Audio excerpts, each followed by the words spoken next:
My name is Sandy. Hi, this is my beautiful, talented, yet somewhat acerbic wife. Her name's Trisha. Hi, everybody. Let's take a look at some birthdays today. The incredibly talented and guy who has matured quite a bit, John Mayer, is 48 years old today. Dude's a crazy guitar player. Crazy talented guitar player. But he was kind of a douche for a while when he was young.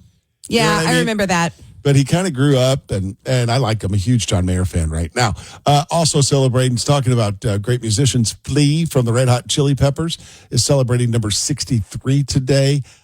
Tim Robbins, Andy Dufresne. One of your favorite shows. Shawshank Redemption. He also was great in Bull Durham. Yeah, he was. He was the pitcher. Meat. Opposite Kevin Costner in a great movie. Today would have been Suzanne Summers' birthday today. Oh, yeah, that's weird that she's gone. It is, right? Chrissy. Yeah, she would have been 79 years old today. And finally on the birthday list, a couple of Baywatch stars that no one knows of. Okay, happy birthday to them. Pamela Bach is 62. There's also David Hasselhoff's ex. I was about to say they were married. Yeah, you know who that was. Yeah. And I don't know why I have random information like that in my head. And also Jeremy Jackson, who played Hobie Buchanan, is 45. Mm-hmm. So that was probably, what's his name's son in the show? Same last name? Hasselhoff's son, Mitch Buchanan. Yes. Son. Why do you know that? I don't know. Yeah. Happy birthday if it's your birthday. Trisha, what's the first thing that made you laugh? Pepsi and Coca-Cola can't even be in the same restaurant, and we want world peace. True. Very, very true. Also, waiters, wait people, staffers in restaurants, when you ask when somebody goes, I'll have a Coke, and you go, Pepsi okay?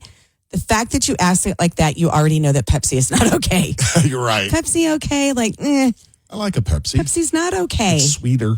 I know. Mm-mm. No thanks. No, thank you. Dr. Pepper got it figured out. Yeah. Right? Sure. Coming up on the show today, we're going to tell you what percentage of adults, or some people say adult. I say adult. Yeah. Adult sounds very snooty. Are afraid of the dark. So stick around for that. If I could talk this job, it'd be a whole lot easier. Trisha's got the story we love coming up next. Need extra cash in your life? The $1,000 payday is back this morning at 9. Before we get into the story we love, quick question for you, Trisha. Okay. Do you think you could grow a vegetable in a garden? Oh, okay. Well, I've tried. I've tried tomatoes. The birds ate my tomatoes. Yeah. I've tried strawberries.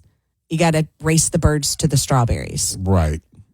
I mean, I've grown stuff. 83% of people say they can grow a vegetable. I mean, I kind of can. I don't know if I've ever grown anything to the point where it's delicious to eat. Yeah, I'm with you. They're never pretty. They're never attractive. They don't ever look like the ones in the store. Never. I say leave growing vegetables to the professionals. Right. I can go buy a tomato at the grocery store and be for less than $1 and be back. Or spend 2 months growing one that's not that good. Yeah. Stories we love. So Dublin has a famous statue, a Molly Malone statue. The rub with Molly... Oh, I didn't even mean to do that. The rub with Molly Malone is that if you rub the statue, it brings you good luck. Just like the Blarney Stone. You go to Blarney Castle, you kiss the Blarney Stone, it gives you the gift of gab. I've done that, by the way. Have you? I'd love to do that. Yeah, it's very cool. You have to you have to sit on the edge of the castle and lean back over the edge of the castle and kiss the Blarney Stone upside down. The only thing between you and death is the high school kid that's his summer job is to put his hand underneath the tourist's back to keep them from plummeting to their death. How far is the fall? Oh, very far. I don't know numbers, but very far. Irish don't care. Irish don't care. No. They're like, you should have been. Irish are the same people who, when you go to the cliffs of Moher, that are like 1,000 feet above the ocean, no safety railing because they're like, if you're too dumb to not get too close to the edge, that's on you. Yeah. I say we follow the Irish a little bit more. I say too. Anyway, Molly Malone, if you rub her for good luck, that's what supposedly happens, except you apparently have to rub her in a very specific spot on her chest. So what happened recently is the statue had to be taken away and redone because of all the chest rubbing that happened on the Molly Malone statue. Oh, wow. They really damaged rubbed her. it. Wow. Damaged her. But this is the part that I think is funny. You would think that like the Blarney Stone, it's like hundreds of years, everybody knows, rub Molly Malone on her chest for good luck. They think that it is something that only dates back to 2012, that some random tourist guide was like, yeah, go ahead, rub her chest. That's funny. And now everybody does it, and she's damaged. So I want to got do a little that. lift. Let's go to Ireland. We've been to Ireland. I've been to Ireland like 4 times. I've been once, and I was with you, but I want to go back. I mean, It was fun with you. We had a good time. Come on. You don't say that very often. You must really want to go. You don't normally say, it was fun with you. I want to go with you. It'd be a different trip now that I don't drink. Going to Ireland and not drinking. Right.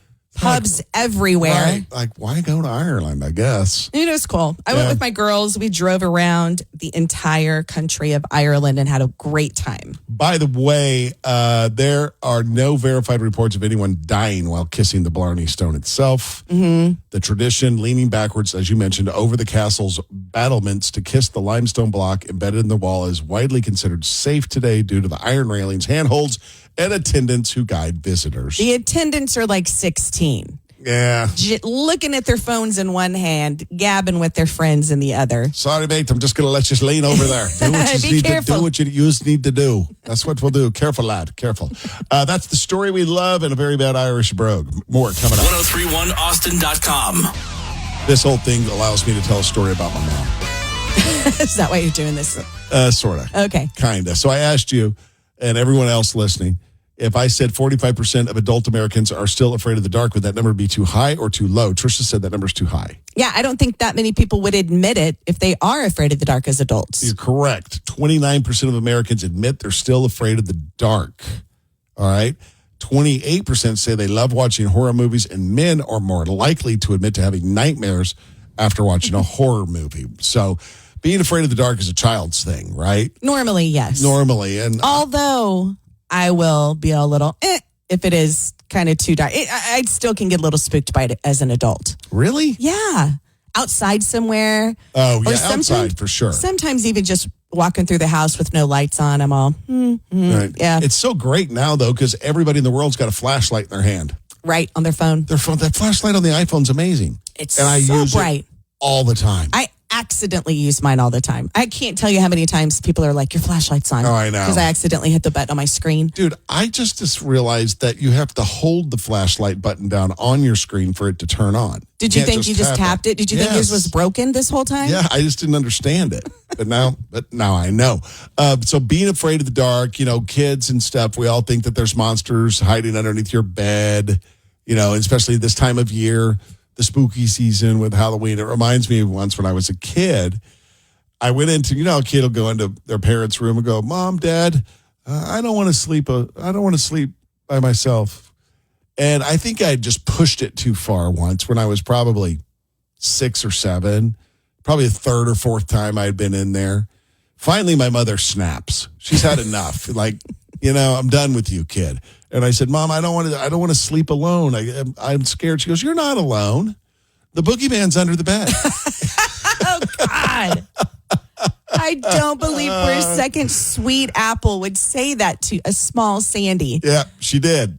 She did. Oh. I went back to my room, and what was funny about that is I had a trundle bed. There was no under my bed. You know what I mean? My next question was, but how in the world did you make it from the door to the bed without getting close enough for the boogeyman to reach out and grab your feet? Right. Trisha, you still have weird things about under your bed, don't you? There was something like someone's going to grab you from under the bed. When I was little?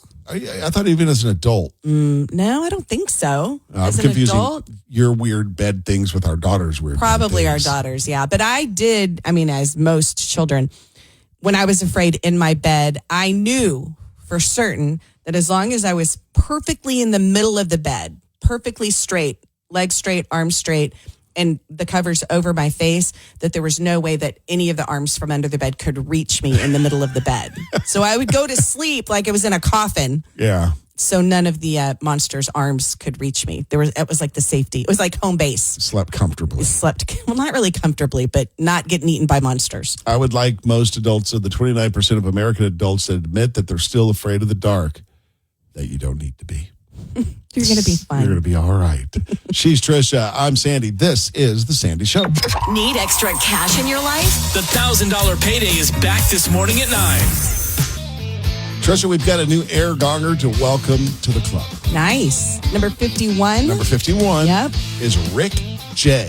Rick J is our latest air gonger. It's got his official number. He will forever be number 51. Mm-hmm. If you would like to join this exclusive club of air gongers, it's very simple. All you have to do is text us your name and the word gong, and we will get back to you ASAP with your number. The next person that texts in, you're getting 52. Yeah.